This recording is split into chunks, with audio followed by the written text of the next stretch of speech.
Получихме пролетната какао. Ето тази какао.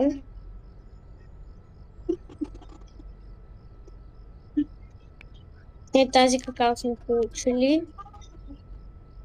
И искам да ви покажа едно нещо, което е доста необичайно. Ето една моя приятелка си е сложила, просто на мен малко ми мързи да се сложа. Ето тъй. Вижте, ето тази като папионка панделка. Добре, тъй. Вижте как вибрира, което е доста странничко. Като се вземе на предвид, че това ягода малко прилича на GPS или пък нещо такова. И ако и вие сте забелязали това нещо, харесате това видео и напишете в коментарите, ако играете тази игра и сте го забелязали.